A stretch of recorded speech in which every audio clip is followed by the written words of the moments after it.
नमस्कार, मी Rajratna Jondhale. Top news मराठीच्या 9च्या बातम्यांमध्ये आपलं स्वागत. 24 तास नाही तर फक्त एका तासात आपण देशभरातील दिवसभराच्या महत्त्वाच्या राजकीय, सामाजिक, क्राईम आणि मनोरंजनासह इतर घडामोडींचा वेगवान आढावा घेणार आहोत. अजित पवार यांचे सख्खे पुतणे योगेंद्र पवार यांनी शरद पवारांना साथ देण्याचं ठरवलं असून यामुळे महाराष्ट्राच्या राजकारणात पुन्हा एकदा काका पुतण्यांचा संघर्ष निर्माण होणार आहे. नेमके कोण आहेत योगेंद्र पवार आणि त्यांची कशी आहे राजकीय कारकीर्द, यावरचा टॉप न्यूज मराठीचा हा स्पेशल रिपोर्ट.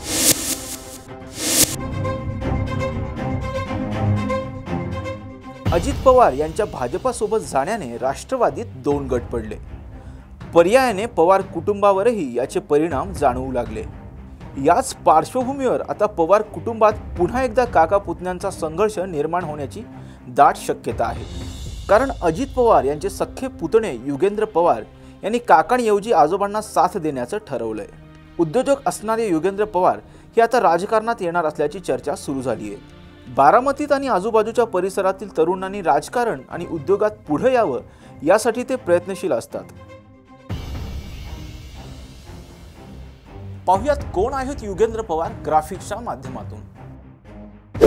योगेंद्र पवार हे उपमुख्यमंत्री अजित पवारांचे सख्खे पुतणे. योगेंद्र पवार हे शरयू फाउंडेशनच्या माध्यमातून कार्यरत आहेत. योगेंद्र पवार हे शरयू ॲग्रो कंपनीचे CEO आहेत. बारामतीतील विद्या प्रतिष्ठान या शैक्षणिक संकुलाचे ते खनिजदार आहेत.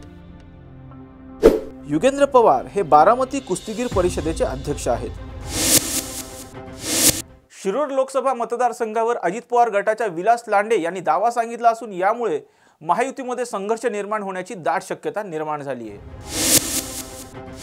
मतदारसंघामध्ये मी 2009 साली निवडणूक लढलेलो आहे. त्यानंतर 2014ला देवदत्त निकम यांना त्या ठिकाणी उमेदवारी दिली होती आणि 2019ला पुन्हा एकदा मला कार्ड कमिटीने सांगितले की तू आता निवडणुकीला उभा राहा. मला काम करायला सांगितलं. मी 3 महिने पूर्ण 6 विधानसभा मतदारसंघामध्ये फिरलो आणि सर्व मतदारसंघात माहिती घेऊन त्या ठिकाणी असणारं काम, असणारी समाजामध्ये माझी ओळख ही त्या ठिकाणी काम करत असताना पहिला माझा मतदारसंघ हवेली होता.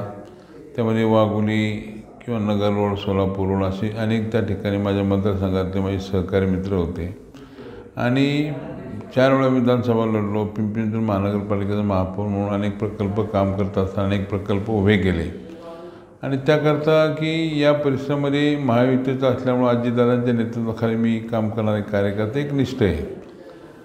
राष्ट्रवादी जरी समजा 2 झाली असेल पण राष्ट्रवादी अजितदादा पवारांच्या बरोबर त्या ठिकाणी मी आज खंबीरपणे दादांच्या पाठीशी आहे आणि मला ही लोकसभा मिळावी त्यासाठी मी प्रामुख्याने प्रयत्न करतो. त्याचप्रमाणे कालच या प्रांताचे आमचे अध्यक्ष सुनील तटकरे साहेब आले होते.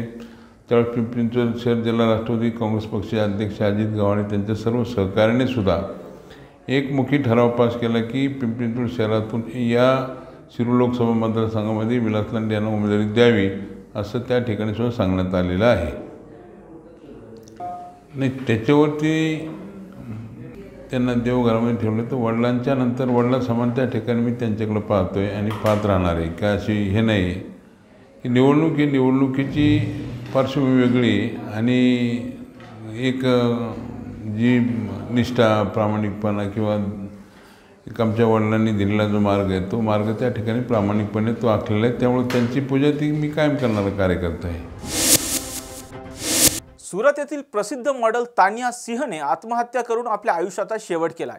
या प्रकरणी IPL मधील सनराइज हैदराबादचा एक खेळाडू वादाच्या भोवऱ्यात सापडलाय. आता खेळाडू नेमका कोण आहे यावरचा टॉप न्यूज मराठीचा हा स्पेशल रिपोर्ट.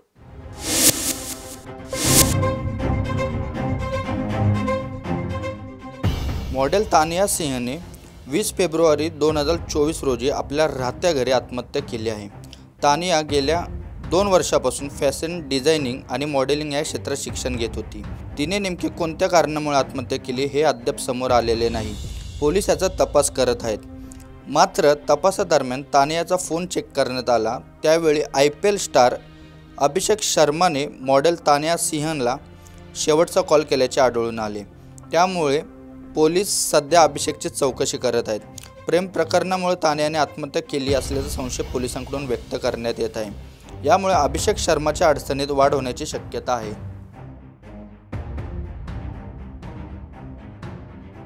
आता मॉडेल तानिया सिंह आणि अभिषेक शर्मा यांच्याबद्दल जाणून घेऊया ग्राफिक्सच्या माध्यमातून। तानिया सिंग सूरतमधील एक लोकप्रिय फॅशन डिझायनर आणि मॉडेल आहे।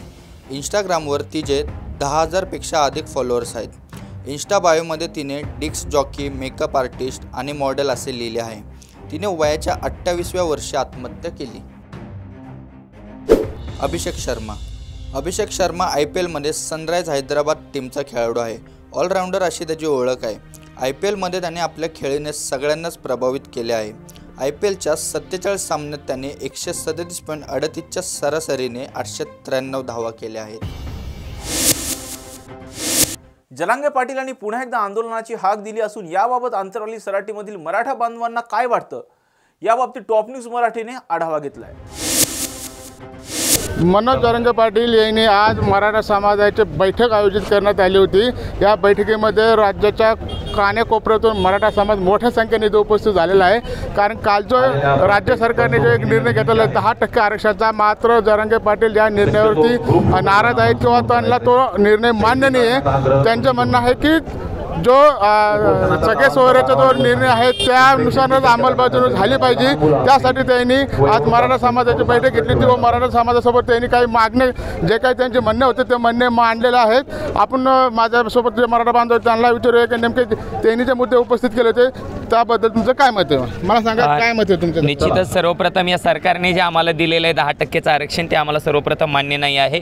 कारण आम्ही जर OBC मधून या ठिकाणी कुणबी प्रमाणपत्र देऊन या ठिकाणी 50%च्या आतमध्ये या ठिकाणी OBC मध्ये समाविष्ट करून मराठ्यांना आरक्षण द्यावं ही आमची या ठिकाणी मागणी आहे। ती मागणी असताना सुद्धा जर तुम्ही आमच्यासाठी या ठिकाणी स्वतंत्र न टिकणारं आरक्षण जर देत असाल तर तो कदापि आम्हाला मान्य नाही। याचं सोप्या भाषेमध्ये जर सांगायचं झालं, जर आम्ही शिरा भात कढी याची डिमांड करत असू आणि जर तुम्हाला या ठिकाणी तुम्ही आम्हाला मसाला भात आणि बुंदी देत असाल जे त्यावरती आमचा भरोसा नाही तर ते या ठिकाणी आम्हाला मान्य नाही। त्यामुळं दादांनी आम्हाला जे आज मार्गदर्शन केलेलं आहे, एक नवीन आंदोलनाची या ठिकाणी दिशा आम्हाला सांगितलेली आहे। तर या नवीन आंदोलनाच्या दिशेनुसार या ठिकाणी पूर्ण ताकदीनं उद्या आणि परवा या ठिकाणी आम्ही निवेदन देणार आहोत आणि 24 तारखेपासून पूर्ण ताकदीनं महाराष्ट्रभर मराठा समाज या ठिकाणी आंदोलनासाठी सुरुवात करणार आहे। आणि हे आंदोलन सुरू झाल्यानंतर या सरकारला या ठिकाणी ते कधीही न परवडणार आहे।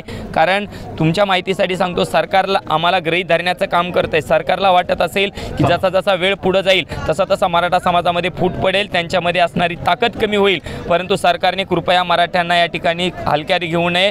मराठा हा पूर्ण ताकदीनं आमच्या लेकरा बाळासहित आमच्या वृद्ध आईवडिलांना घेऊन सुद्धा, आजी आजोबांना घेऊन सुद्धा या ठिकाणी पूर्ण ताकदीनं आम्ही या लढ्यामध्ये उतरणार आहोत। त्यामुळं सरकारला विनंती आहे की आमची जी सगळ्या सोयऱ्याच्या बाबतीतली जी मागणी आहे ती मागणी आपण तात्काळ लवकरात लवकर पूर्ण करण्याचा प्रयत्न करावा।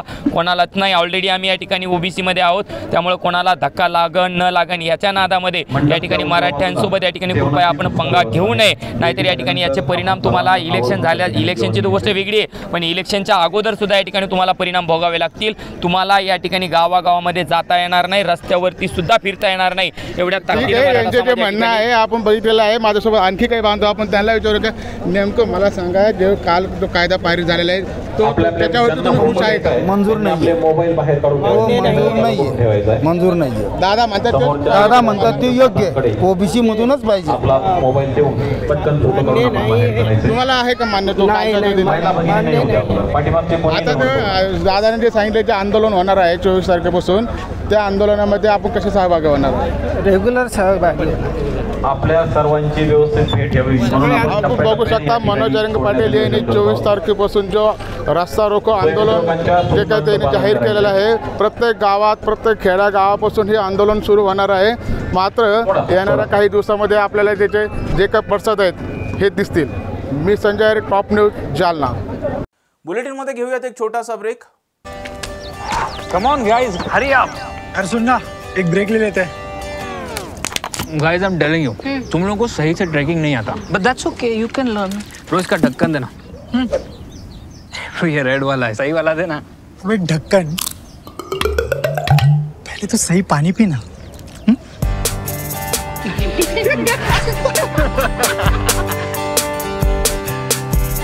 Manikchand Oxyrich, proudly Indian. Break नंतर आपल्या सर्वांचं पुन्हा एकदा स्वागत. माडच्या निवासी डॉक्टरांनी आजपासून बेमुदत संप सुरू केलाय, त्यामुळे आरोग्य व्यवस्था कोलमडण्याची दाट शक्यता आहे. यापूर्वी 7 फेब्रुवारी रोजी निवासी डॉक्टरांनी संपावर जाण्याचा इशारा दिला होता. मागच्या वेळी शासकीय वैद्यकीय महाविद्यालय आणि सेंट्रल माडची वैद्यकीय शिक्षण मंत्री Hasan Mushrif, secretary medical education, commissioner DMER, director DMER, joint secretary finance department यांच्यासोबत संयुक्त बैठक पार पडली.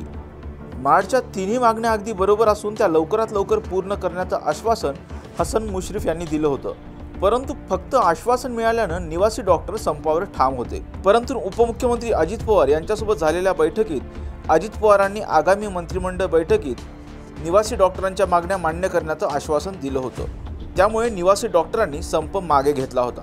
परंतु अद्यापही निवासी डॉक्टरांच्या मागण्या मान्य न झाल्यानं निवासी डॉक्टर आजपासून पुन्हा एकदा संपावर जाणार आहेत. पाहूयात निवासी डॉक्टरांच्या नेमक्या काय मागण्या आहेत ग्राफिक्सच्या माध्यमातून. निवासी डॉक्टरांच्या प्रमुख मागण्या.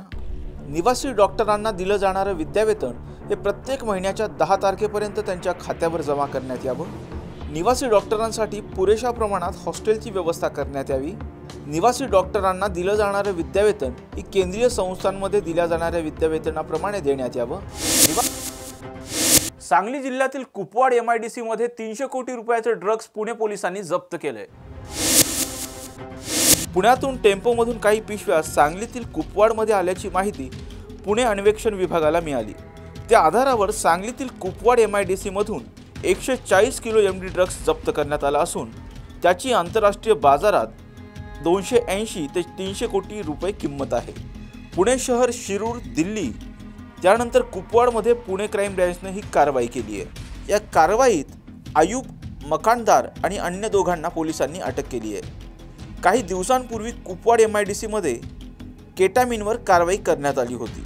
आयुब मकानदार हा यापूर्वी ड्रग्ज प्रकरणी येरवड्यामध्ये शिक्षा भोगत असताना आयुब याची पुण्यात अन्य संशयितांबरोबर ओळख झाली. त्याच ओळखीतून तो ड्रग्ज पुरवठा करण्याचं काम करत होता. पुणे अन्वेषण विभागाचे वरिष्ठ पोलीस निरीक्षक विनायक गायकवाड यांनी ही कारवाई केली असून सांगली जिल्हा पोलीस अधीक्षक संदीप घुगे यांच्या मार्गदर्शनाखाली पोलीस निरीक्षक विनायक गायकवाड आणि कुपवाड MIDCचे सहाय्यक पोलीस निरीक्षक अविनाश पाटील यांनी संयुक्तिकपणे ही कारवाई केली असून यामध्ये तब्बल 300 कोटी रुपयांचं MD ड्रग्ज जप्त करण्यात आलंय. यामुळे परिसरात एकच खळबळ उडाली आहे. फेब्रुवारीला पुणे शहरामध्ये एका इसमाकडे 2.25 किलो MD ड्रग्ज मिळाले होते. त्या बाबतीत समर्थ पोलीस स्टेशनला गुन्हा दाखल करण्यात आलेला आहे. त्या गुन्ह्याच्या तपासामध्ये अधिक माहिती मिळाल्यानंतर आज आम्ही कुपवाड या ठिकाणी येऊन येथील स्वामी मळा या ठिकाणी छापा कारवाई केलेली आहे. त्या ठिकाणी आम्हाला जवळपास 140 किलो MD ड्रग्ज मिळून आलेलं आहे.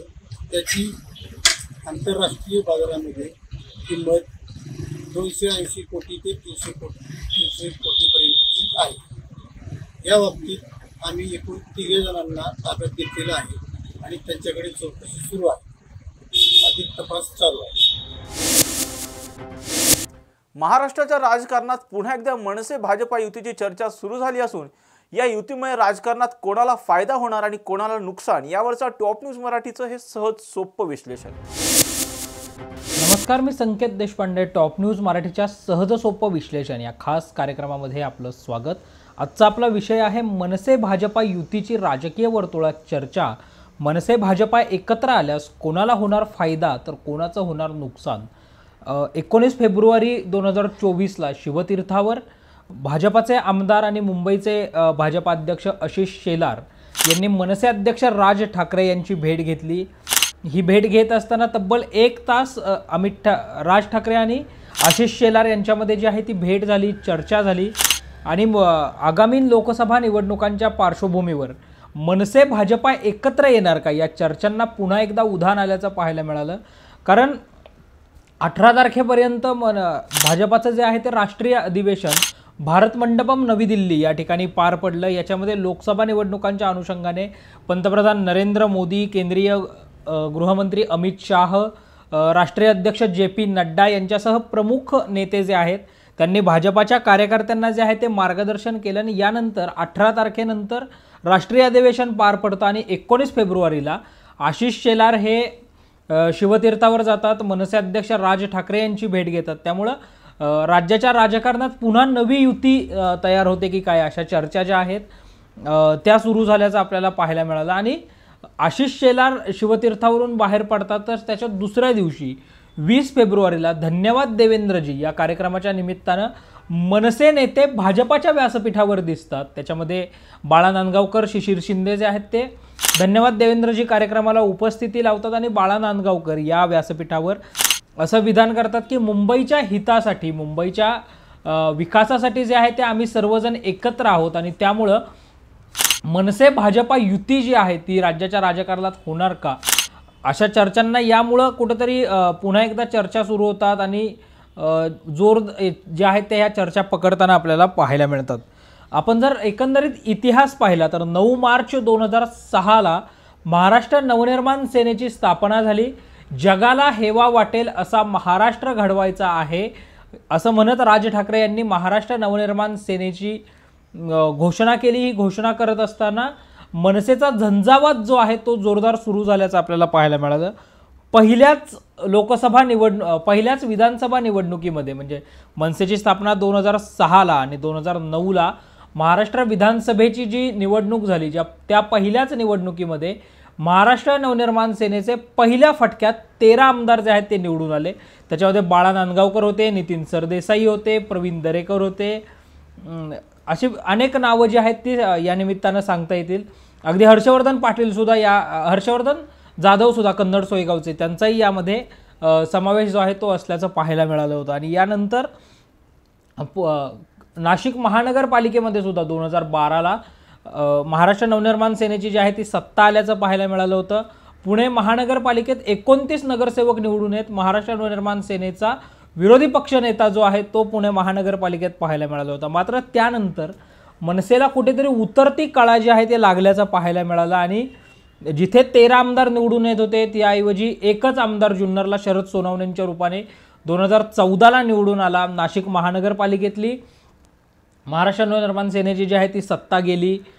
पुणे महानगरपालिकेत जिथे 29 नगरसेवक होते नंतर 12 नगरसेवक झाले, नंतर 7 नगरसेवक झाले आणि 2017ला जर आपण पाहिलं तर साईनाथ बाबर आणि वसंत मोरे असे 2च नगरसेवक पुणे महानगरपालिकेत महाराष्ट्र नवनिर्माण सेनेचे जे आहेत ते निवडून आल्याचं पाहायला मिळालं. आणि 2019ला सुद्धा जर आपण पाहिलं तर राजू पाटलांच्या रूपाने एकमेव आमदार जो आहे तो कल्याण डोंबिवली विधानसभा मतदारसंघामध्ये महाराष्ट्र नवनिर्माण सेनेचा निवडून आला. 2019मध्ये महाराष्ट्र नवनिर्माण सेनेने लोकसभा निवडणूक जी आहे ती लढवली नव्हती. मात्र आत्ता कुठेतरी मनसे जे आहे ते मिशन लोकसभा करताना आपल्याला पाहायला मिळतंय. 10 लोकसभांची जी आहे ती चाचपणी मनसेने केल्याचं पाहायला मिळतंय. अविनाश जाधव असतील, प्रकाश महाजन असतील किंवा राजू उंबरकर असतील, वसंत मोरे असतील या नावांची चाचपणी जी आहे ती लोकसभेसाठी मनसे करत असल्याचं पाहायला मिळतंय. आणि याच पार्श्वभूमीवर मनसे भाजपाच्या नेत्यांच्या ज्या भेटीगाठी वाढत आहेत म्हणजे अगदी देवेंद्र फडणवीस राज ठाकरेंची सुद्धा मधल्या काळात भेट झाली होती, एकनाथ शिंदे राज ठाकरे यांची सुद्धा भेट झाली होती आणि नुकतीच झालेली आशिष शेलार आणि राज ठाकरे यांची भेट. त्यामुळे मनसे भाजपा एकत्र येणार का, कारण ही चर्चा आजची नाही आहे तर मागच्या 1-1.5 वर्षापासून या चर्चा ज्या आहेत त्या सुरू झाल्याचं पाहायला मिळतं आहे.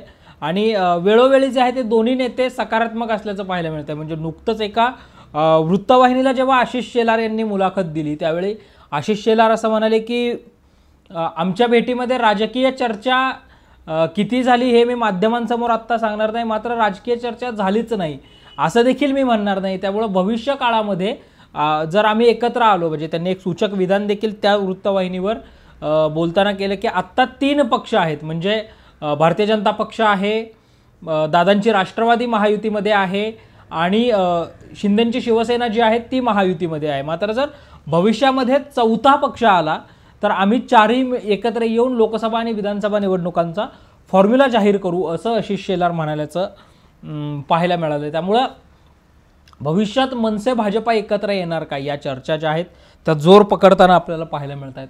आता जर मनसे भाजपा एकत्र आलं तर राज्याच्या राजकारणातली समीकरणं जी आहेत ती निश्चितरित्या बदलू शकतात. तर ती कशी बदलू शकतात, तर एक मुंबई महानगरपालिकेमध्ये भारतीय जनता पक्षाचं जे मिशन मुंबई आहे, ज्यामध्ये मुंबई महानगरपालिकेत एन केन प्रकारेनं काही करून सत्ता प्रस्थापित करायची हा उद्देश भाजपाने ठेवल्याचं पाहायला मिळतंय.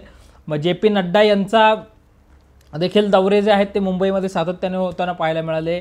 अगदी गणेशोत्सव काळामध्ये केंद्रीय गृहमंत्री अमित शहा हे लालबागच्या राजाच्या दर्शनाला आले. पंतप्रधान नरेंद्र मोदी चा मुंबई दौरे जे आहेत ते सातत्याने होताना पाहायला मिळतात. आणि ह्या सगळ्याबरोबरच आशिष शेलार यांच्याकडे तिसऱ्यांदा मुंबई भाजपाचं अध्यक्षपद देणं, यामध्ये सुद्धा भाजपाने एक स्ट्रॅटेजी जी आहे ती केल्याचं पाहायला मिळतंय.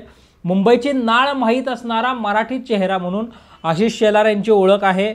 ज्यावेळी एकनाथ शिंदे देवेंद्र फडणवीस यांचं सरकार स्थापन झालं आणि 9 ऑगस्ट 2022ला राज्य मंत्रिमंडळाचा विस्तार झाला, तर या विस्तारामध्ये आशिष शेलार यांना मंत्रिपदाची संधी मिळेल असं वाटलं होतं. मात्र आशिष शेलार यांच्याकडे मुंबई भाजपाचं अध्यक्षपद जे आहे ते याच भाजपाच्या मिशन मुंबईला डोळ्यासमोर ठेवून दिलं गेल्याचं पाहायला मिळालं. आणि याच पार्श्वभूमीवर मुंबई महानगरपालिकेमध्ये मनसे एकत्र आली तर भाजपाच्या या मिशन मुंबईला जे आहे ते मूर्तरूप मिळू शकतं. मुंबई महानगरपालिकेत जे आहे ते भाजपाला जे आहे ते फायदा होऊ शकतो. लोकसभा आणि विधानसभा निवडणुकांच्या दृष्टिकोनातून जर आपण महत्त्वाचा फायदा पाहिला किंवा मोठा फायदा जर पाहिला तर मतविभाजन जे आहे ते टाळता येऊ शकतं. म्हणजे जर तिरंगी लढत झाली, म्हणजे भाजपा असेल, शिवसेना उद्धव ठाकरे असतील आणि त्यांना जर महाराष्ट्र नवनिर्माण सेनेची साथ मिळाली तर अर्थात, किंवा महाराष्ट्र नवनिर्माण सेनेनं तिसरा उमेदवार जर उभा केला, म्हणजे भाजपाचा उमेदवार एखाद्या मतदारसंघामध्ये आहे, त्याच मतदारसंघामध्ये ठाकरेंच्या शिवसेनेचा उमेदवार आहे आणि त्याच मतदारसंघामध्ये जर महाराष्ट्र नवनिर्माण सेनेने उमेदवार उभा केला तर तिथे मतविभाजन होऊ शकतं. आणि हे मतविभाजन टाळण्यासाठी, म्हणजे ज्याप्रमाणे भाजपा आहे, शिंदेंची शिवसेना आहे आणि दादांची राष्ट्रवादी आहे, याबरोबर जर मनसेची साथ मिळाली तर महायुती म्हणून मतविभाजन जे आहे ते टाळणं या निमित्ताने शक्य होऊ शकतं. हा जो फायदा आहे तो मनसे भाजपा एकत्र आल्यानंतर जो आहे तो राज ठाकरे असतील किंवा भाजपा असेल तर यांना होऊ शकतो असं बोललं जातं. याशिवाय हार्डकोअर मतदार जो आहे, त्या हार्डकोअर मतदार जो आहे तो देखील टिकू शकतो. म्हणजे 2019 नंतर जर आपण पाहिलं, म्हणजे आधी शिवसेना फुटली, त्यानंतर राष्ट्रवादी फुटली आणि राष्ट्रवादी फुटल्यानंतर आता जो मूळ हार्डकोअर मतदार आहे भारतीय जनता पक्षाचा तो कुठेतरी आपल्याला संभ्रमात असल्याचं पाहायला मिळतं. म्हणजे आता नक्की मतदान कोणाला करायचं. जर राज ठाकरे एकत्र आले तर राज ठाकरे यांचा हिंदुत्वाचा मुद्दा, म्हणजे भोंग्याबाबतची राज ठाकरेंनी घेतलेली भूमिका असेल, हनुमान चालीसाबाबत राज ठाकरे यांनी दसरा मेळाव्यात केलेलं मार्गदर्शन असेल, या सगळ्यामुळं भाजपाचा जो मूळ अजेंडा आहे हिंदुत्व, तर त्या हिंदुत्वाच्या मुद्द्याला जर राज ठाकरे यांची साथ मिळाली तर भाजपाचा हार्डकोअर मतदार जो आहे तो टिकू शकतो. याशिवाय राज ठाकरे यांच्या वक्तृत्व शैलीचा जो आहे, म्हणजे भाजपामध्येही अनेक वक्ते आहेत, मात्र राज ठाकरे यांची जी क्रेज तरुणाईमध्ये पाहायला मिळते, महाराष्ट्रातल्या जनतेमध्ये पाहायला मिळते, तर त्या क्रेजचाही भारतीय जनता पक्षाला फायदा होऊ शकतो असं बोललं जातं आहे. अर्थात या सगळ्या चर्चा आहेत दोन्ही पक्षांकडून. जरी अधिकृतरित्या कोणती माहिती या युतीबाबतची मिळत नसली तरी राजकीय वर्तुळामध्ये महाराष्ट्र नवनिर्माण सेना आणि भारतीय जनता पक्षाच्या एकत्र येण्याच्या चर्चा ज्या आहेत त्या चर्चा सुरू झालेल्या आहेत. अवघ्या 1 ते 1.5 महिन्यावर जी आहे ती लोकसभा निवडणूक आलेली आहे आणि 5 ते 5.5 महिन्यांवर जी आहे ती विधानसभेची निवडणूक आलेली आहे. आता पुन्हा यामध्ये एक चर्चा अशी सुरू झाली की लोकसभा आणि विधानसभा निवडणूक जी आहे ती एका वेळी होऊ शकते. मग अशा वेळी पुन्हा राज्याच्या राजकारणामध्ये नवी युती मनसे भाजपाच्या एकीमुळे पाहायला मिळणार का, किंवा मनसे भाजपाची नवी युती, नवी राजकीय समीकरणं पाहायला मिळणार का, हे पाहणं महत्त्वाचं असणार आहे. अशाच ताज्या आणि महत्त्वपूर्ण बातम्यांसाठी पाहत रहा टॉप न्यूज मराठी, आपला महाराष्ट्र आपली बातमी. आणि आता टॉप न्यूज मराठी चॅनल GOTVच्या OTT प्लॅटफॉर्मवर तेही 24 तास. विदर्भात मेघगर्जनेसह पाऊस पडणार असल्याचा अंदाज हवामान विभागाने व्यक्त केला आहे. एक नवीन WD म्हणजे पश्चिमी विक्षोभ आता 70 डिग्री पूर्व आणि 32 डिग्री उत्तरच्या उत्तरेला आहे. एक कमी दाबाची रेषा आज मराठवाड्यापासून दक्षिण तामिळनाडूपर्यंत आहे. एक वेस्टर्न डिस्टर्बन्स 24 फेब्रुवारीपासून पुढे येईल म्हणजे भारतावर असेल. यावर आधारित हवामानाचा अंदाज अशा प्रकारे असेल. कोकण, गोवा व मध्य महाराष्ट्रात 5 ते 7 दिवस हवामान कोरडे राहण्याची शक्यता आहे. मराठवाड्यात 25 ते 27 तारखेला तुरळक ठिकाणी अति हलक्या ते हलक्या स्वरूपाचा पाऊस पडण्याची शक्यता आहे. विदर्भामध्ये पुढील 24 तासात 24 फेब्रुवारी नंतर पुढील 4 ते 5 दिवस तुरळक ठिकाणी सामान्य ते हलक्या स्वरूपाचा पाऊस पडण्याची शक्यता आहे. 25 व 26 तारखेला विदर्भात तुरळक ठिकाणी मेघगर्जना व विजांच्या कडकडाटासहित पाऊस पडण्याची शक्यता आहे. या काळात घराबाहेर पडू नये. पुणे व आजूबाजूच्या परिसरात आकाश मुख्यतः निरभ्र राहण्याची शक्यता आहे. 26 तारखेनंतर आकाश अंशतः ढगाळ राहील म्हणजेच ढगाळ वातावरण राहील. पुणे व परिसरातील किमान तापमानात पुढील 48 तासात जवळपास 2 ते 3 डिग्री सेल्सिअसने घट होण्याची शक्यता आहे. परंतु 25 तारखेनंतर हळूहळू किमान तापमानात वाढ होण्याची शक्यता आहे. वाहनांवर काळ्या काचा वापरणाऱ्यांवर पिंपरी चिंचवड पोलिसांनी कारवाई केली आहे. पिंपरी चिंचवड वाहतूक पोलिसांच्या वतीनं वाहन चालकांना शिस्त लागावी यासाठी सातत्यानं कारवाई सुरू असताना देखील वाहन चालक सुधारण्याचं नाव घेत नाहीत. वाहनांच्या काचांना काळी फिल्म लावणं बेकायदेशीर असताना देखील अनेक वाहने काळ्या काचा लावून फिरत असल्याचं दिसून येत आहे. मागील वर्षभरात पिंपरी चिंचवड वाहतूक शाखेने 40,917 वाहनांवर कारवाई केली असून तब्बल 4,44,07,500 रुपये एवढा दंड आकारला आहे. बुलेटिनमध्ये घेऊयात एक छोटासा break. Come on guys, hurry up. यार सुन ना, एक ब्रेक ले लेते हैं. Guys, I am telling you, तुम लोगों को सही से ट्रैकिंग नहीं आता, but that's okay, you can learn. रोज का ढक्कन देना. ये रेड वाला है, सही वाला देना. अबे ढक्कन, पहले तो सही पानी पीना.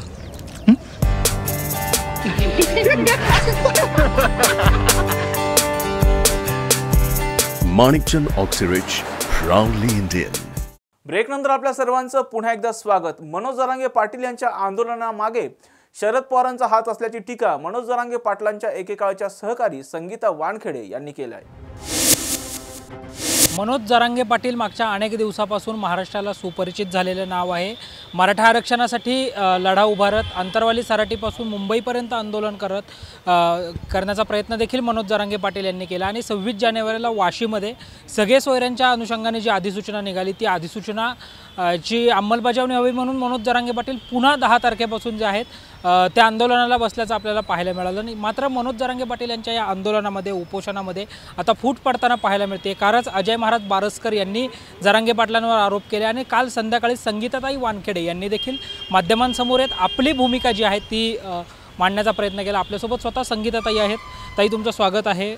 आणि सुरुवातीला अनेक जण तुमचे जे व्हिडिओ येतात त्याच्याखाली विचारतात कोण आहेत या संगीता तिवारी किंवा संगीता वानखेडे आणि या आत्ताच का माध्यमांसमोर आलं. तर आपण पहिल्यांदा महाराष्ट्राला हे सांगूयात की कोण आहेत संगीता वानखेडे.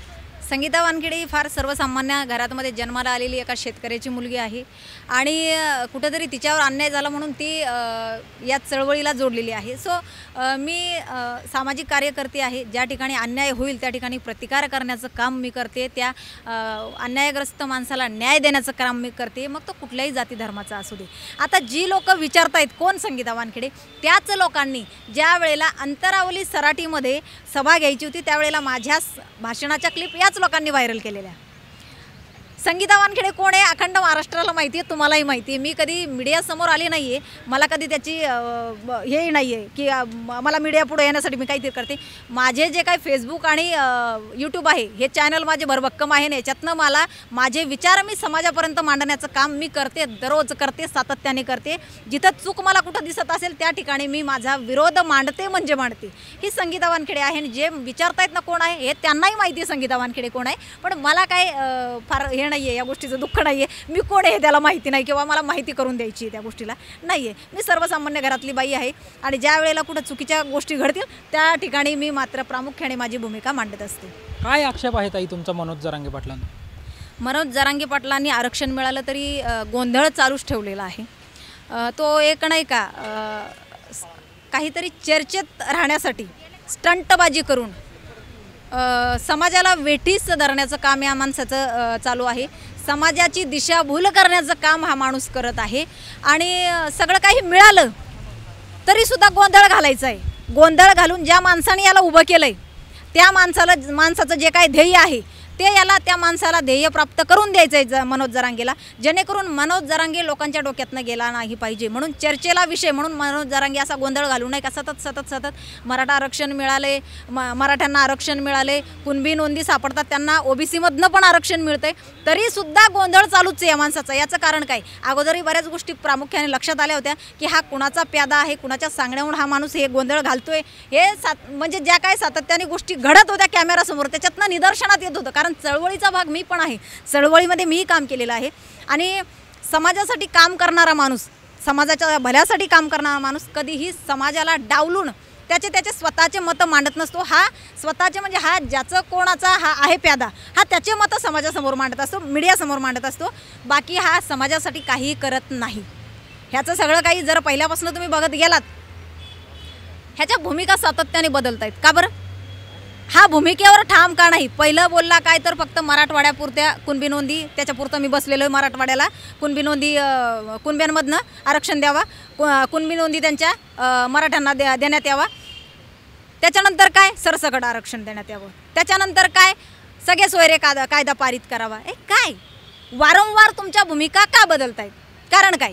म्हणजे याचा अर्थ तुम्हाला चालवणारा दुसराच कोणीतरी. ज्या वेळेला माणूस स्वतःच्या भूमिकेवर ठाम असतो ना, त्याच्या मतावर स्वतःच्या, त्यावेळेला समजून जायचं की ते त्याचं स्वतःचं मत आहे. ज्या वेळेला तो ठाम असतो, ज्या वेळेला तो डगमगतो ना, ज्या वेळेला तो इथं पाहिजे तो, याचा अर्थ त्याला चालवणारा कोणतरी, त्याचा रिमोट दुसऱ्याच्या हातात आहे. हे मात्र 100% खरं. आणि हे समाजाच्या सुद्धा लक्षात आलेलं आहे, निदर्शनात आलेलं आहे. आणि म्हणून माझा विरोध आहे त्याला की तू जो काय गोंधळ घालणं लावला आहे आता तो बंद कर बाबा. आम्हाला आरक्षण मिळाले, आम्हाला जे पाहिजे ते मिळाले. तुझे लय उपकार आमच्यावर, मी असं म्हणेल. तुझ्यामुळं समाज एकत्र आला होता, खरंच आला होता. तुझ्या त्या गोष्टीला तुला मानलंच असतं, आणखी समाजाने डोक्यावर घेतलंच असतं. पण तुझा जो काय गौड बंगाल आहे तो समाजाच्या पुढं आलेला आहे, त्याच्यामुळं आता तू शांत बस. आणखी आता त्यांनी बघा काल घाबरून यांना बाईट दिली बारस्कर महाराजांच्या नंतर. त्याच्या बाईटमध्ये काय बोललाय तो? हे 2-3च आहे, हे 2-3च आहे, अजून 10-15 येणार आहेत. त्याला गॅरंटी लोकांना याचे काय आहेत ना पाळमुळं चांगली उकरून काढणार आहेत लोक आणि येणार एक समोर येणार. कोण आहे जरांगे पाटलांच्या मागे काय वाटतं? शरद पवार आहे, सगळ्यांना माहिती. संपलेला पक्षाचा माणूस त्याच्या मागे आहे. त्याचं कारण आत्तापर्यंत जेवढ्या सभा झाल्या त्याला खर्च कुणी केला बघा. आत्तापर्यंत जरांगेंनी सर्व पक्षाच्या कार्यकर्त्यांना खूप शिव्या घातल्यात, परंतु शरद पवारला एका सुद्धा शब्दाने शिवी घातली नाही. शरद पवाराला ब्र शब्द बोलला नाही. जो शरद पवार आत्तापर्यंत मराठा आरक्षणाच्या विरोधात होता तो शरद पवार मुख गिळून गप्प बसलेला आहे. म्हणजे काय झालं? हो, शरद पवारांनी मनोज जरांगे नावाचं जे आहे ना त्याच्यासाठी वोट बँक तयार करण्याचं झाड लावलेलं आहे आणि या झाडाला शरद पवार खतपाणी घालून वाढवत आहे. हे अखंड महाराष्ट्राने उघड्या डोळ्यांनी पाहिलं आहे आणि महाराष्ट्राच्या लक्षात येत आहेत या बाबी. त्यामुळं समाज पण आता समाजाच्या लक्षात येतात या बाबी. समाज पण आता त्याला सपोर्ट करणार नाही, बघाल तुम्ही. ताई, तुम्ही कालपासून जेव्हा म्हणजे तुमची भूमिका व्यक्त केली तर त्याच्यानंतर अनेक ट्रोलिंग जे आहे ते सुरू झालेलं आहे. पूर्वी ओबीसी नेते तुमचं ट्रोलिंग करत होते, आता मराठा समाजातले जे लोक आहेत ते देखील तुमचं ट्रोलिंग करतात. ते आज नाही, हे कालपासून नाही, ते 1.5 महिन्यापासून माझं ट्रोलिंग करतात. ज्या वेळेला मी मनोज जरांगेच्या विरोधात भूमिका घ्यायला सुरुवात केली, ज्या वेळेला मनोज जरांगेच्या काही चुकीच्या बाबी मी समाजापुढे आणायचा प्रयत्न केला आणि मांडायला सुरुवात केली, त्यावेळेला मला मनोज जरांगेच्या कार्यकर्त्यांनी असं नाही म्हणता येणार, शरद पवार गटातल्या लोकांनी भयंकर ट्रोल केलं. आणि त्यामध्ये थोडाफार माझा मराठा समाज आहे की बाबा भोळा बाबडा का बरं ताई असं करतायत. इतके दिवस बरेच जण मला फोनही करतायत, पार काकुल देतात ताई का. मी माझ्या पद्धतीने त्यांना सांगण्याचं नाही रे बाबा, हे फार आपल्याला याच्यामागं लय मोठा वेगळा चेहरा आहे, ह्याच्यामागं मोठा रावण लपलेला आहे. हे जे दिसतोय ना भोळा बाबडा, रस्ते में जाएंगे सडक से जाएंगे, हे वेगळं आहे, हे फक्त आपल्याला भुलवण्यासाठी चालू आहे. कळलं का? मी हाफ टाईम 7वी पास बाई. तो माणूस बोलतोय मी 12वीपर्यंत शिकलो, मग याला 12वीपर्यंत हिंदी धडा नव्हता का? हे सगळं येतं आहे त्याला. हे समाजाला येड्यात काढायचं काम चालू आहे. मी लय भोळा आहे, मला काही कळत नाही, सगळ्यांना कळतं आहे. आत्ता जे सरकारने विशेष अधिवेशन घेऊन स्वतंत्र आरक्षण दिलेलं आहे 10%, ते कायदेशीर चौकटीमध्ये टिकेल असं वाटतं? अगदी टिकणार कायदेशीर चौकटीमध्ये. कारण 22 राज्यांमध्ये टिकलेलं आहे, मग महाराष्ट्रामध्येच का टिकणार नाही? कारण काय? 22 राज्यांमध्ये जर टिकलेलं आहे तर महाराष्ट्रात न टिकण्याचं कारण काय? संविधानामध्ये काय असं नमूद केलं आहे का की महाराष्ट्रामध्ये टिकणार नाही आरक्षण? असं काही आहे का? नाही टिकणार आहे. हे काहीतरी आता उगाच आपलं काही अफवा उडवायच्या, काही टिकणारच नाही, हेच नाही तेच नाही, आणि काय समाजाला नाही हो एवढा अभ्यास समाजाचा.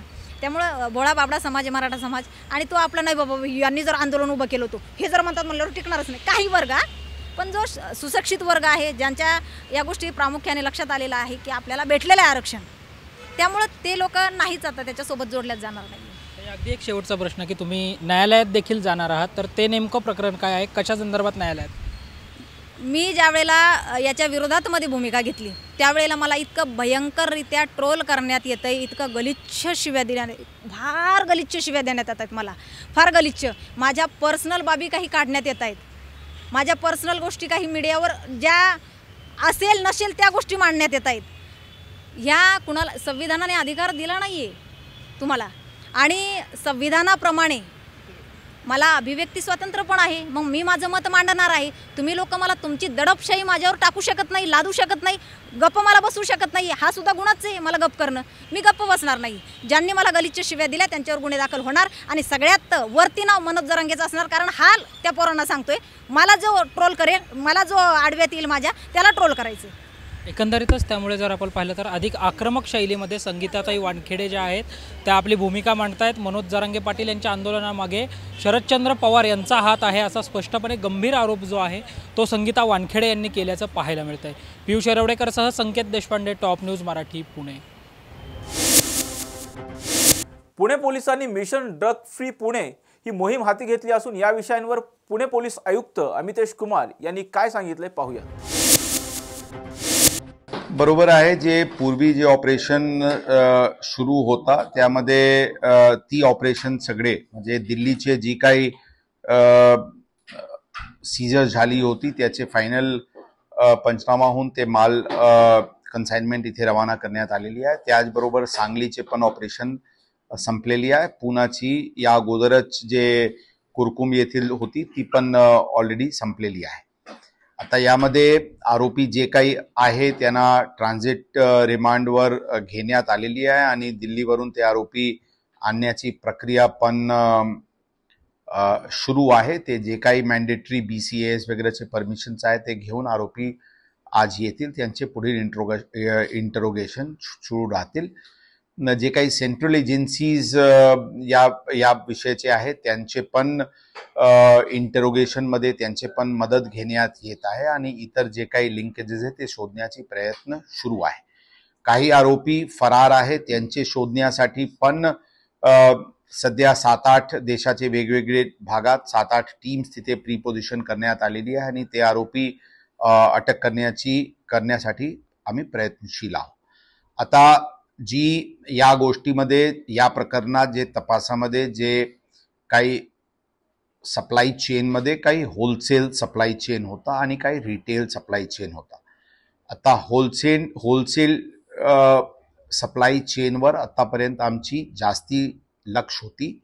आता रिटेल चेन उद्ध्वस्त करण्याची दृष्टिकोनातून पण 15 ते 20 टीम्स तयार करण्यात आलेली आहे आणि जे स्मॉल कन्साइनमेंट्समध्ये जे फायनल कन्झ्युमर्सपर्यंत जे माल याच्यापैकी पोहोचत होता त्यांना पूर्णपणे युद्ध पातळीवर अनर्थ करण्यासाठी आता प्रक्रिया सुरू करण्यात आलेली आहे.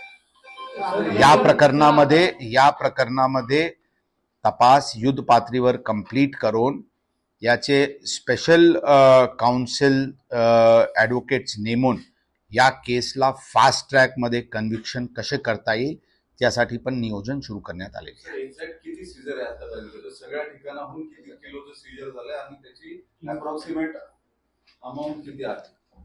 टोटल अप्रॉक्सिमेटली अभी एक्झॅक्ट फिगर सध्या सांगता येत नाही. सगळे फायनली कन्साइनमेंट्स आल्यानंतर परत वेइंग वगैरे केल्यानंतर फॉरेन्सिकला पाठवण्यात येईल. परंतु अंदाजन 1750 किलोचे सुमारास ते 1800 किलो या इतकेपर्यंतचे अंदाजन 3500 कोटीचे मार्केट व्हॅल्यूचे आतापर्यंतचे कन्साइनमेंट जप्त करण्यात आलेली आहे. म्हणजे कालपर्यंत 8 आरोपी अटकेत होते आणि काही डिटेन केलं होतं. अटक आरोपींची संख्या वाढली आहे का आणि आणखी काही लोकांना डिटेन केलं आहे का? संख्या अटकची 8 आहे. एक आणखी आरोपी डिटेन करण्यात आलेले आहे. त्यांचे रोल आम्ही एक्झामिन करत आहोत. फॉरेन लिंकेजेस जे काल आपण म्हणलो होतो त्याचा आतापर्यंत काही साधारण निष्पन्न झालंय फॉरेन लिंकेजेस त्याबद्दल ती ऑलरेडी क्रिस्टलाइज झालेली आहे की ते लंडन येथे ते कन्साइनमेंट कुरिअरचे मार्फतीने जात होते. त्याच्यासाठी पुरावा गोळा करण्याच्या दृष्टिकोनातून आणि हे कधीपासून म्हणजे काही वर्षापासून ते चालू होता, ते एक्झॅक्टली कधीपासून आणि कोणते इतर काही दुसरी सप्लाय चेन त्या दिल्ली येथून जाणारे कुरिअर कन्साइनमेंटची होती का ते पण शोधण्याची प्रक्रिया सुरू आहे. सर, युवराज भुजबळ जो आहे तो याच्यामध्ये आतापर्यंत केमिकल एक्सपर्ट जो आहे त्याच्याशी ह्या गुन्ह्याचे मुख्य सूत्रधार त्यांनी संपर्क साधल्याचं समोर आहे. तर ते कशा पद्धतीने कॉन्टॅक्ट मध्ये आले आणि मग कशा पद्धतीने हे पुढचं काम सुरू झालं? आता त्याबद्दल आपल्याला विस्तृत जानकारी नंतर देण्यात येईल, कारण जे एक आरोपी त्यापैकी जे म्हणतात ते क्रॉस व्हेरीफाय जे फरार आरोपी आहे त्यांच्याकडून करणे राहिलेली आहे. परंतु जे फरार आरोपी आहे जे एक वर्टिकलचे मुख्य सूत्रधार होता ते आरोपी जे मी सांगितले होते की बिहारचे आहे आणि ते ब्रिटिश नॅशनल आहे आणि सध्या ते एका देशाला गेला होता, तिथून पण या कारवाईचे नंतर दुसऱ्या देशात गेलेले आहेत, त्यांना अटक करण्याची प्रक्रिया सुरू आहे. ते पूर्वीचे काळात पुण्या येथे एका प्रकरणात मोठे जे कन्साइनमेंट पकडला गेला होता त्यामध्ये आरोपी होता आणि ते येरवाडा जेलमध्ये पण होता. तरी इथे त्यांचे लोकल जे काही लिंकेजेस हे फॉरेन नॅशनलचे आहे ते शोधून काढण्यासाठी आम्ही प्रयत्नशील आहोत आणि त्याचमध्ये पण होता. तरी इथे त्यांचे लोकल जे काही लिंकेजेस हे फॉरेन नॅशनलचे आहे ते शोधून काढण्यासाठी आम्ही प्रयत्नशील आहोत आणि त्याच काळात काही वेगळे केमिस्ट जे एक्सपर्ट होते जे हे त्यांना सपोर्ट करत होते हे पूर्ण मॅन्युफॅक्चरिंगमध्ये, त्यावेळीचे पण काही आरोपी जेलमध्ये आहे. ते पण केसमध्ये एक्झॅक्टली काय घटनाक्रम होती ते पण स्टडी कर. DRI ने केस केली होती, त्या केसमध्ये ते आरोपी होता. त्या केसमध्ये ते जे सांगलीचे जे आरोपी अटक आहेत ते पण त्या केसमध्ये होता. ती रॅकेट ऑलरेडी त्यावेळी होती आणि ते बेल झाल्यानंतर परत जे काही येरवाडामध्ये असताना त्यांना काही इतर आरोपीशी संपर्कात आले, ते त्यांना कुरिअर एजंट्स म्हणून आणि ट्रान्सपोर्टर्स म्हणून त्यांना वापर करत होते आणि ही रॅकेट ते चालवत होते. ते पूर्ण त्या प्रकरणाचे आणि या प्रकरणाचे काय संबंध आहे त्याचे पण शोध घेण्यात येत आहे. सर, आतापर्यंत जे सीझर झालंय ही खरा नाही है. ऍक्च्युली ज्यावेळी आम्ही इथे फर्स्ट रिकव्हरी केले होते, फर्स्ट रिकव्हरीमध्ये जे फॅक्टरी ज्यावेळी अनर्थ झाला होता त्यावेळी दिल्ली येथेची ज्यावेळी ऑपरेशन करणे गरजेचे झाला होता आणि आमची काही छोटी टीम तिथे पोहोचली होती, त्यावेळी सेंट्रल एजन्सीची मदत खरा नार्कोटिक्स कंट्रोल ब्युरोचे मदत घेऊन दिल्ली येथे ऑपरेशन करण्यात आली होती. कारण आमच्याकडे फक्त त्यावेळी दिल्लीला 6 अधिकारी कर्मचारी होते. त्यांनी एनसीबीनी अत्यंत चांगली सहकार्य त्यामध्ये इनिशियली केली. त्याचे नंतर दिल्ली पोलीसचे वरिष्ठ अधिकारीशी आम्ही त्या दिवशी बोललो आणि दिल्ली पोलीसचे पण आणि संबंधित पोलीस स्टेशनचे पण अत्यंत चांगला सपोर्ट यामध्ये आजपर्यंत मिळालेले आहे. ही म्हणणे की काही वनअपमॅनशिप आहे किंवा काही दुसरा श्रेय घेण्याची प्रयत्न करत आहे हे म्हणणे संयुक्तिक नाही.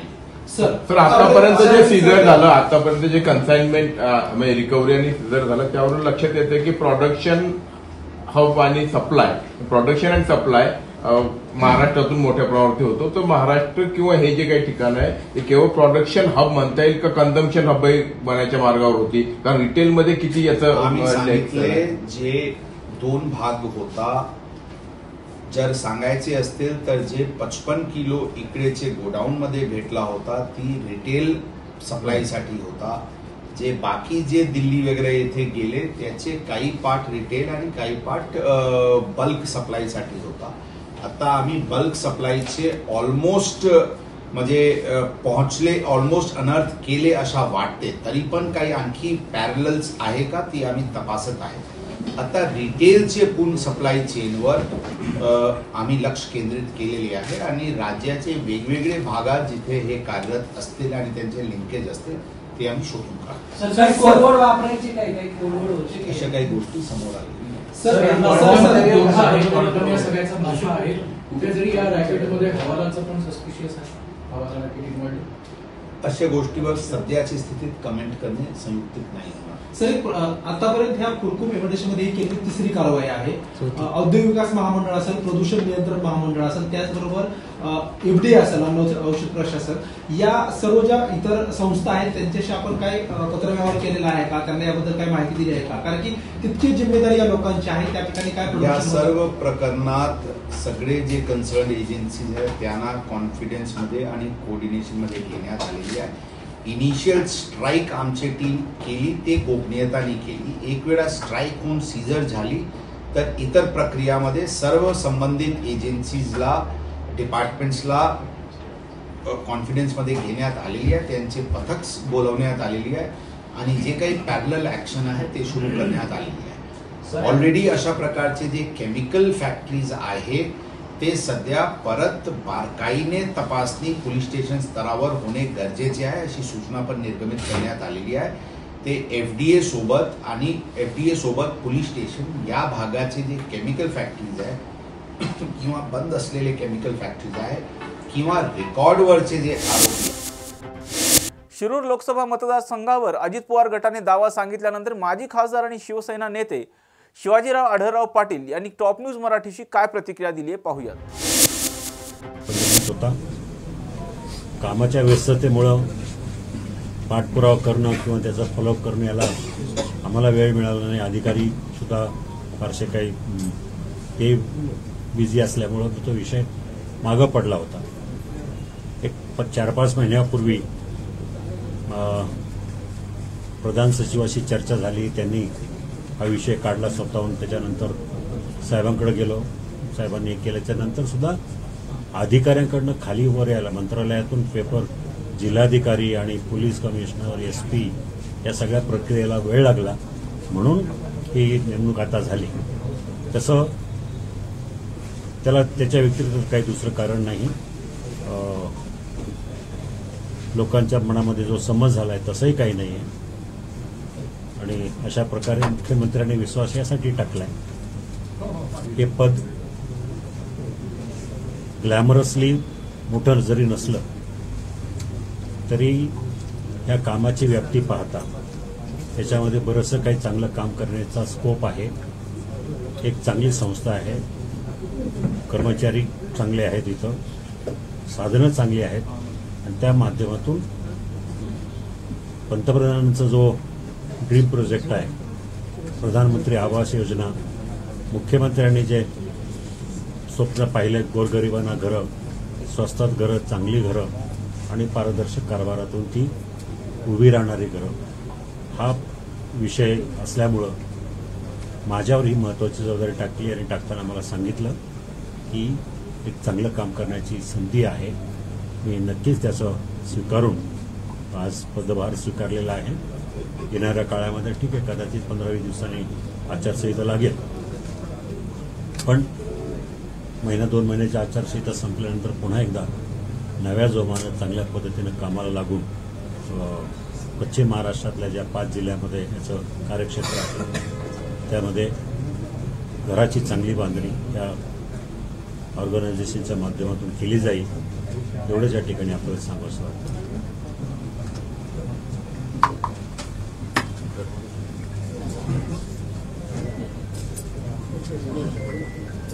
म्हाडाची पहिली पण सवलत निघाली होती, मात्र काही लोकांना अजून घरं मिळालेली नाहीयेत. मोठा गोंधळ 6 महिन्यापूर्वी इथं झाला होता. त्याचा काय आढावा आहे का?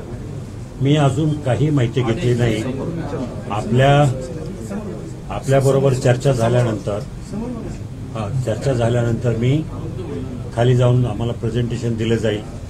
1-2 दिवसांना पुन्हा किंबहुना 4 तारखेला तुमचा कार्यक्रम आहे, त्यावेळेला येऊन तिथं दिवसभर थांबेल. 1-2 दिवसात जसा वेळ मिळेल तसा मी आढावा घेईल आणि आढावा घेतल्यानंतरच याबद्दल काही भाष्य करू शकतो. दादा तुम्ही म्हणाले पत्ता कट झाला नाही अशी परिस्थिती नाही, पण काल अमोल कोल्हे बोलताना म्हणालात की रनआउट झालेल्या बॅट्समॅनला काय बॉलिंग करायची, त्यांना पद दिलं आहे. आता तसंच असतानाही माझं पत्ता कट झालेला नाही असं म्हणण्याची, असं बोलवण करण्याची वेळ येते.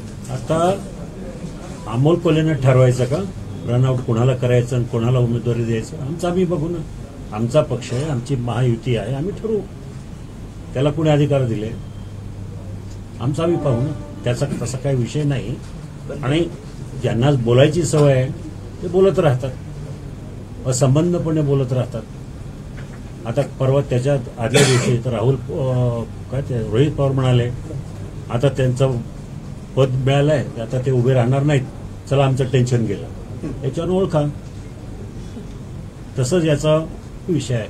दादा तुम्ही ठीक आहे, तुम्ही म्हटलात या पदाचा काही अडचण नाहीये, काही नाहीये, तुम्ही लढणार हे तर नक्कीच आहे. गेली 5 वर्ष तुमची तयारी सुरू आहे. परंतु कालही असं झालंय की म्हणजे ते प्लस पॉईंट आहे तुमच्या दृष्टीने की ही जागा काही यांना सोपणार नाहीये, म्हणजे त्यामुळे ती तुम्हाला मिळण्याची जास्त शक्यता आहे. तर माझं एवढंच म्हणणं आहे की समजा जर दादांनी जास्तच जोर लावला आणि त्यांनी ती त्यांच्याकडे घेतली तर तुम्ही कसं लढणार? कारण तुम्ही तुमच्या पक्षाकडून मला एक सांगा, युतीचं चर्चा कशी होते? 1 नंबरचा उमेदवार त्या मतदारसंघातला तो आपल्याकडे नाही, तो तिकडं आहे. मग साहजिकच ती जागा 2 नंबरची मतं कुणाला मिळाली तर शिवसेनेला मिळाली. आणि मुख्यमंत्र्यांचा पहिल्यापासून स्टँड आहे की त्यांचा उमेदवार जर आलेला नाही मग ती जागेवर ते क्लेम करू शकत नाही. अर्थात याच्यानंतरही उद्या दोन्ही उपमुख्यमंत्री आणि मुख्यमंत्र्यांनी ठरवलं की ही जागा अजित पवारांना जाईल किंवा ही जागा भाजपला जाईल तर त्याप्रमाणे तसं नियोजन होईल. त्याला काय आमची त्याला काही हरकत नसणार आहे. माझी भूमिका मी तुम्हाला सांगितलं की ह्या देशाचे पंतप्रधान नरेंद्र मोदी होण्यासाठी जो कोण उमेदवार असेल त्या उमेदवाराचं काम आम्ही सगळ्यांनी करायचं.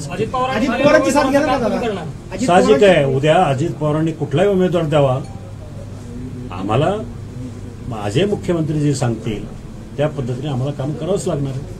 मात्र आता तिथं तुमच्या मतदारसंघामध्ये सुनेत्रा पवार आणि दिलीप वळसे पाटलांच्या नावाची चर्चा आहे की ते तिथले आगामी उमेदवार असू शकतात. मग अशा वेळी दादांची भूमिका काय असेल? आता तुम्ही एवढी वर्ष झाली काम करताय, खासदार होतात तिथं, आता सरकार गेल्यापासून सुद्धा तुमचं काम सुरू आहे.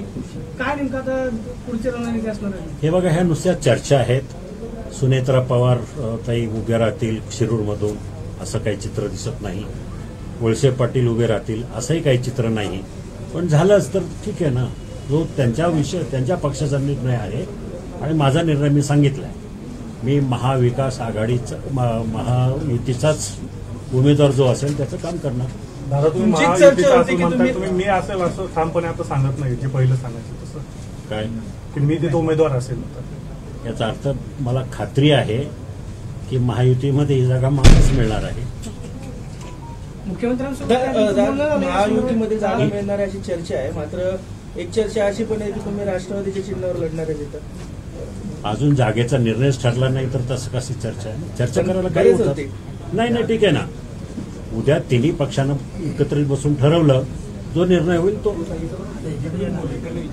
जेव्हापासून महायुतीत अजित पवार आले तेव्हापासून अमोल कोल्हे आणि अजित पवार यांचे टीकाटिप्पणी सुरू आहे, त्याच्यामुळे तुमची अडचण वाढली आहे का मग मूळ शिवसेनेत? अजिबात काही नाही, तो त्यांचा विषय आपसातला. आणि शिरूरमध्ये सभाही घेतात जास्त अजित पवार. मला नाही वाटत अजित पवारांनी कुठे जास्त सभा मध्ये सभा आहे. मग असू द्या ना, त्यांच्या पक्षाचं काम आहे. त्यांचे आमदार आहे तिथं. जुन्नरला त्यांची सभा झाली, त्यांचा आमदार आहे. दादा अजित पवार शिरूरसाठी आग्रही आहे. काल त्यांचे प्रदेशाध्यक्ष स्वतः म्हणाले की आम्ही शिरूरची जागा मागणार आहे. जर ती जागा हो ठीक आहे ना, आम्ही सुद्धा मागणार आहे. शिंदे साहेबने मला सांगितलंय सुरुवातीपासून की तुम्ही काम थांबवू नका, काम चालू ठेवा. सगळं मान्य आहे, पण दोघंही अडून बसले तर जागा शेवटी तुम्हाला लढायचंय. म्हणजे मागे जसं 19ला ऍडजस्टमेंट झाली होती, तुमचा उमेदवार त्यांना एक्सचेंज ऑफरमध्ये, तसं काही होऊ शकतं का? हे विषय तिन्ही पक्ष एकत्रित बसून जो निर्णय घेईल तो आम्हाला मान्य आहे. एक्सचेंज ऑफरला तयार आहात? पण मी नाही, माझा पक्ष जे ठरवेल तो निर्णय मला मान्य आहे. तिकीट मिळून नाही मिळून उमेदवार मी नाही असं नाही म्हणालो मी. उमेदवार आहे, आमच्या पक्षाला उमेदवारी मिळणार आहे, त्यामुळे तो विषयच नाही काही, असं मी म्हणालो होतो. दादा, एक नंबरचा उमेदवार पण आहे तिथं कोल्हेंना, त्यांच्याबद्दल काय वाटतंय?